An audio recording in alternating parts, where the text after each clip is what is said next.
우리가 신앙생활을 하면서 정말 중요한 것 중에 하나가 뭐냐면 이 항상성입니다. 항상성. 왜 우리는 항상이라고 하는 것을 생각하면서 살아야죠? 우리가 변질되니까. 모든 음식은 부패합니다. 그죠? 부패해요. 부패하지 않는 것이 없어요. 냉장고에 집어넣는다고 해서 부패가 안 되는 게 아니에요. 음식은 부패하고 모든 물건은 낡아집니다. 이게 변질되어진다는 거죠. 그런 것처럼 우리도 역시 마찬가지예요. 이 세상에 있는 모든 것들, 나를 포함해서 모든 것들은 다 변질되어집니다. 처음 것이 계속 유지되어지기가 힘든 것이에요. 자, 그래서 바울이 오늘 말씀에서 권면을 하고 있어요. 처음에 1절에서는 뭐라고 권면을 하고 있냐면 주 안에 서라. 주 안에 서라라고 권면하고 있습니다. 여기서 서다라고 하는 이 말은 헬라어로 스테코라고 하는데 지속하다, 버텨내다 이런 뜻입니다. 자, 이 말은 어디서 쓰는 얘기냐면 전쟁 용어입니다. 전쟁 용어. 그러니까 서라.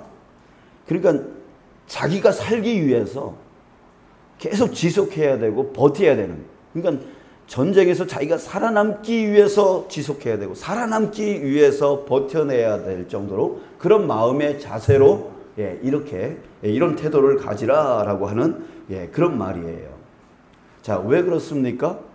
우리 삶은 영적 전쟁이라는 거죠. 우리의 삶은 그냥 일반적인 삶이 아니에요. 영적 전쟁이에요. 그래서 사도 바울은 전신갑주를 입으라. 전신갑주를 입으라. 이런 말을 했잖아요. 그 전신갑주가 뭐예요? 온몸에 투구를 쓰고 방패를 갖고 칼을 갖고 이게 뭐예요? 전쟁 도구들이잖아요. 그러니까 사도 바울은 그 인생 신앙이라고 하는 그 신앙을 지켜나가기 위해서 전쟁하는 자의 마음을 갖고 살았다는 말이에요. 왜? 사탄이 계속 공격하니까.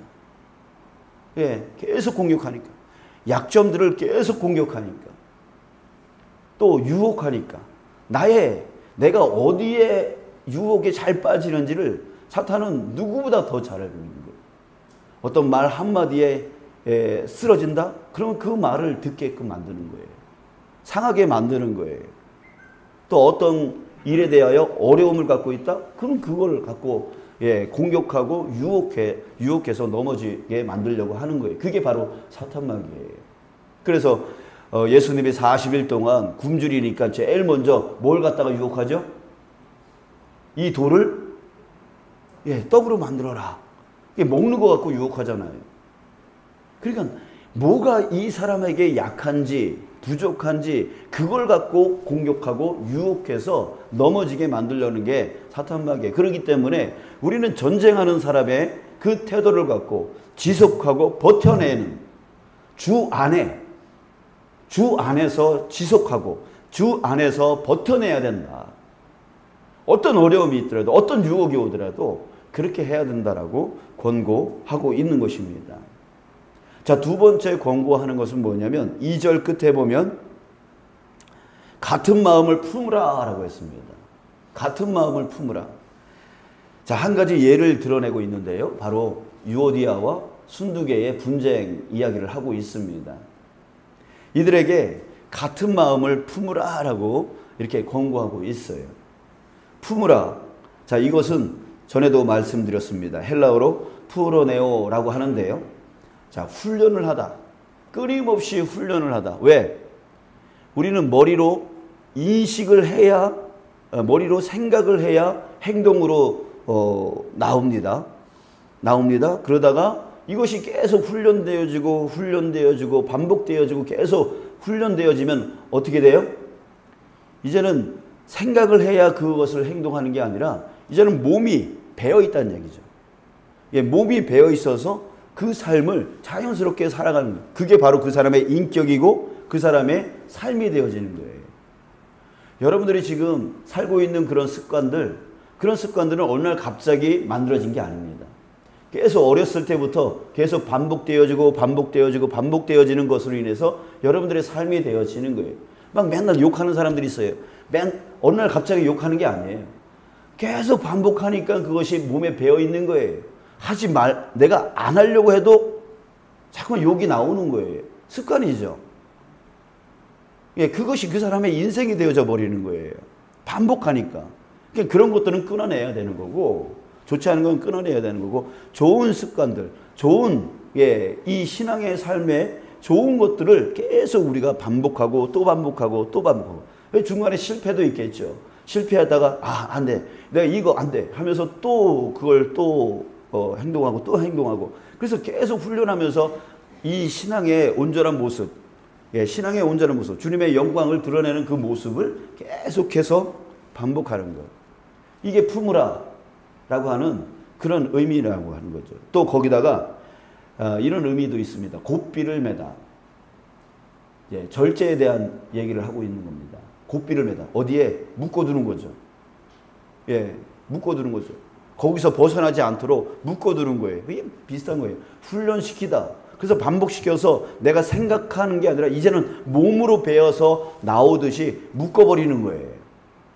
그게 바로 품으라라고 하는 의미입니다. 그래서 이 사도 바울은 그 유오디아와 순두개가 서로 분쟁하고 있을 때 서로 같은 마음을 품으라. 같은 마음으로 곱비를 매라. 곱비를 매라. 훈련을 시키라. 네 몸에 배도록 해라. 라고 그렇게 권고하고 있는 것입니다. 자, 그러면은 어디에다가 곱비를 매야 되는 겁니까? 무엇을 훈련하고 무엇을 연습해야 되는 겁니까? 자, 여러분 우리 생각해 보세요. 유오디아 순두개, 이들은 빌립보 교회의 개척 멤버였습니다. 처음에 바울이 빌립보로 가서 루디아라고 하는 자주장사 사업가 집에 머무르게 되었습니다. 그곳이 빌립보 교회, 처음 빌립보 교회였던 것이죠. 그 교회가 이제 개척되어지고 시작되어질 때 함께 했던 사람이 바로 이 유오디아와 순두개라고 하는 여인들이었어요. 처음에 이들의 마음은 어떤 마음이었을까요? 오직 영혼 구원. 오직 영혼 구원. 그래서 그 영혼 구원을 위해서 정말 헌신을 다하고, 겸손하고, 열정적으로, 순수하게, 정말 하나님의 그 뜻을 내가 이루며 살겠다라고 하는 그 열정과 순수한 마음을 갖고 또 헌신과 그 겸손의 마음을 갖고 시작을 했을 거예요. 그죠? 그래서 빌립보 교회가 이 여인들로 인하여 부흥을 했을 겁니다. 자, 그런데 어떻게 된다고요? 변질되어진다고요. 처음에는 그렇게 순수하게 열정적으로 헌신과 겸손하게 오직 영혼 구원을 위해서 자신의 그 물질과 자신의 그 몸과 자신의 그 모든 것을 다 바쳐서 그렇게 열심히 했는데, 그러나 시간이 오래되다 보니까, 교회가 부흥하다 보니까 그 처음 마음이 사라져버리고 뭐가 남게 되어지냐면 기득권. 내가 말이야, 이 교회 내가 세웠어. 내가 저거 이루었어. 내가 저렇게 했어. 왜? 그런 자신의 공로. 그래서 자기한테 기득권이 있다는 거죠. 권세가 있다는 거죠. 그러면서 새로 들어오는 사람들 앞에서 뭔 행세합니까? 텃세 행세합니다. 자기는 모르죠. 자기는 그렇게 하고 있는지 모르지. 그러나 그 속에서 내가 저걸 이룬 사람이야. 내가 이 교회에, 이 교회를 이만큼 세운 사람이야. 이것이요, 내 안에서 나도 모르게 작동을 하고 있는 거예요. 그래서 새로 들어오는 사람들 앞에 막 권세를 부리죠. 텃세를 부리죠. 자기는 모르는데 새로 들어온 사람들은 다 알아요.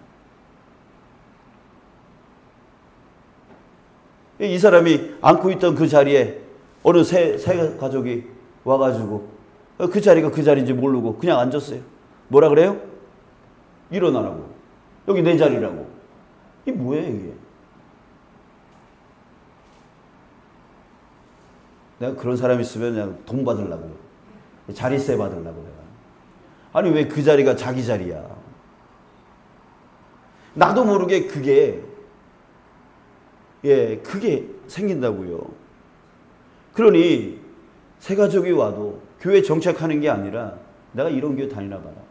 마음 상해가지고 영혼이 그 영혼이 예수님 안 믿겠다라고. 그게 영혼을 살리겠다라고 처음에 시작했다가 영혼을 죽이는 사람이 되어지는 거죠. 자, 그래서 우리 개척한 목사님들이 하는 말이 있어요. 무슨 말을 하냐면 처음에 그 개척 멤버 때문에 그 개척 멤버들이 정말 헌신해서 교회가 부흥한대요. 근데 나중에 그 개척 멤버 때문에 교회가 망한대요. 교회가 더 이상 부흥이 안 된대요. 그리고 처음에는 막 개척 멤버하고 가족같이 막 지내다가 나중에는 사람 수가 많아지면 어떻게 돼요? 좀 소홀해질 수밖에 없잖아요. 이 사람들이 많아지니까 n분의 1이 되지잖아요. 근데 나중에 찾아와가지고 그 사랑이 식었느니 나한테 관심이 없느니 막 이런단 말이죠. 그래서 교회를 떠나거나 아니면 교회를 방해하거나. 자, 그렇게 된다는 거예요. 뭐예요? 이게 처음에는 정말 헌신을 다해서 겸손함으로 오직 영혼 구원, 영혼 구원, 영혼 구원 외치면서 그렇게 시작했던 사람들이 시간이 지나면 지날수록 점점 기득권, 권세, 텃세를 부리고 자기가 뭐 대단한 사람이 된 것처럼 그렇게 어떻게 된다는 거예요? 변질되어진다는 거예요. 그게 뭐예요? 사탄의 유혹에 빠지는 거죠. 야, 너는 그렇게 권세를 부릴만 해. 너 개척할 때 얼마나 애썼어. 얼마나 물질을 많이 헌금했어. 얼마나 많이 헌신했어. 너 그렇게 할 만도 해. 끊임없이 유혹을 한다고요. 자, 여러분, 우리 교회는 65년 된 교회입니다. 여러분, 우리 안에 그런 마음이 있지 않겠어요? 나는 없어요. 나는 없어요. 라고 해도 그런 거 없겠냐 이거죠. 그러면 우리 자신을 오늘 다시 한번 돌아볼 수 있는 저와 여러분들 되어지기를 간절히 원합니다. 오늘 말씀에서 서라, 품으라. 자, 이것은 항상성에 대한 권고입니다. 항상 초심을 잃지 않도록. 항상 초심을 잃지 않도록. 그것을 어떻게 지켜내야 됩니까? 전쟁을 치르는 사람처럼. 전쟁터에 나간 사람처럼 그렇게 우리는 항상 그 초심을 잃지 않기 위하여 싸워야 된다는 거예요. 지속해야 되고 버텨야 되는 거예요. 훈련자의 자세로 훈련시켜야 되는 거예요. 자기 자신을 항상 겸손에 머무를 수 있도록 항상 영혼 구원 거기에 초점을 맞추며 살아갈 수 있도록 그걸 유지할 수 있도록 우리는 전쟁터에 나가서 싸우는 사람처럼 그렇게 우리는 해야 된단 말이죠. 제가 어제 저 자신을 깨달았잖아요. 어제부터 이렇게 은생교회에서 여름 성경학교를 시작했어요. 그래 제가 이제 동지방의 그 교육부 위원이기 때문에 저도 가서 이제 계속 뭘 섬길 거 있으면 같이 섬기고 이제 그렇게 있었습니다. 자, 그런데 거기에 리더 이제 그 목사님 중에 리더급인데 저보다 나이가 이제 어려요. 근데 이 목사님이 나보고 종이컵을 사오래. 왜 웃어요? 제가 속마음에 어떤 마음이 들었겠어요? 내가? 이런 마음이 확 올라왔어요. 내가? 막 이런 마음이 올라왔어요. 제가 그때 딱 깨달았어요. 내 마음이 늙어버렸구나. 내 마음이 늙어버렸구나. 내가 여기 성경학교를 섬기겠다고 지금 이 자리에 있는데 그 리더가 나보다 나이가 적지만 그래도 리더인데 그가 이제 여기 이 아이들을 섬기는 데 있어서 필요한 그 종이컵을 사오라 할 때 내가 라고 하는 그 속에서 올라온 그 생각이 내 마음이 늙어버렸구나. 내 마음이 굳어버렸구나. 이거를 딱 깨닫게 되었어요. 그래서 다시 조심의 마음을 가져야 되겠다. 그런 생각을 했는데 어제 저녁에 와가지고 이 말씀을 묵상하니까 딱 그 마음을 얘기하시더라고요, 하나님이. 자, 여러분, 그래요. 내가 나이 많아진 게 뭐가 문제겠어요? 내가 이 교회에 오래된 신자인 게 뭐가 문제겠어요? 정말 우리는 하나님 앞에 항상 초심의 마음으로, 처음의 마음으로 섬기고 사랑하고, 또 내가 여기에 있는 것은 하나님이 세상 모든 민족의 구원을 얻기까지 쉬지 않으신다라고 했는데, 그 영혼 구원을 위해서 쉬지 않으신다고 했는데, 나도 그 일에 초점을 맞추면서 살아가는 게 내가 이 자리에 있는 이유이지 라고 하는 그 마음으로 저와 여러분들이 항상 그 초심의 마음을 잃지 않고 살아가는 저와 여러분들 되어지기를 간절히 소망합니다. 마지막으로 사도 바울은 또 이것을 공고하고 있습니다. 4절 우리 함께 읽을까요? 4절 시작. 주 안에서 항상 기뻐하라. 내가 다시 말하노니 기뻐하라. 어떻게 기뻐하래요? 항상 기뻐하라. 이 항상에 대한, 항상성에 대한 말을 또 하고 있습니다. 항상 기뻐하래요. 주 안에서 항상 기뻐하래요. 여러분들, 이 말이 어떤 의미인지 며칠 전에 우리 함께 나눴죠? 어떤 뜻입니까? 여러분들, 우리 안에 인정받고 싶고 높아지고 싶은 그런 욕구, 그런 본능이 있다라고 그랬어요. 그래서 어떤 일을 해도 자꾸만 인정받으려고 그 일을 하고, 높임 받으려고 그 일을 하는, 그렇게 되어진다 그랬어요. 그게 아니에요. 여러분들이 지금 이 새벽 기도에 나온 것은 하나님께 인정받으려고 이 자리에 나온 게 아니라고요. 왜 나왔어요?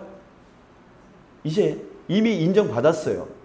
이미 의롭다 여김을 받았어요. 여러분들이 이미 구원 받았어요. 하나님께 더 인정받을 필요 없어요. 하나님께 감사해서 나와 같은 자를 하나님 구원해 주시고, 나와 같은 자를 하나님 자녀로 삼아 주신 것에 대하여 너무 감사해서 우리가 이 자리에 있는 거예요. 나도 이제 주님의 뜻을 받들어 이 땅을 위해서 기도하겠습니다. 이 땅을 위해서 기도하겠습니다. 그 감사의 마음을 갖고, 기쁨의 마음을 갖고 내가 하나님의 나라와 하나님의 뜻을 위해서 살겠습니다. 그 기쁜 사역을 감당하기 위해서 이 자리에 나오는 거죠. 내가 아파도, 내가 힘들어도, 내가 피곤해도, 내가 어려워도, 그럼에도 불구하고 내가 하나님과 함께 이제 동행하고 동참하고 이 나라와 이 지역과 이 도시와 이 나라와 이 민족의 구원을 위해서 기도해 나가겠습니다. 이 마음을 갖고 나오는 자리가 바로 이 자리인 거죠. 그러니까 기뻐할 수밖에 없는 거죠. 항상 기뻐할 수밖에 없는 거예요. 자꾸만 인정받으려고, 내가 이거 해야 사람들이 날 인정해 주겠지, 내가 저걸 해야 하나님이 나를 인정해 주겠지, 그 인정받으려고 자꾸만 그 억지로 하는 삶 속에는 기쁨이 사라져요. 감사가 사라져요. 우리는 이미 하나님의 의롭다함을, 구원을 받은 자, 나 같은 자를 하나님이 구원해 주셨어 라고 하는 그 감사가 넘칠 때에 그 하는 모든 일이 기뻐하는 거죠. 그래서 정말 그거 잊어버리지 말아라. 주 안에서 항상 기뻐하라. 다시 말하노니 기뻐하라. 이것을 권고하고 있습니다. 여러분, 정말 항상 기뻐하며 살아가는 저와 여러분들이 되시길 원합니다. 여러분들이 이미 하나님의 은혜 받으셨어요?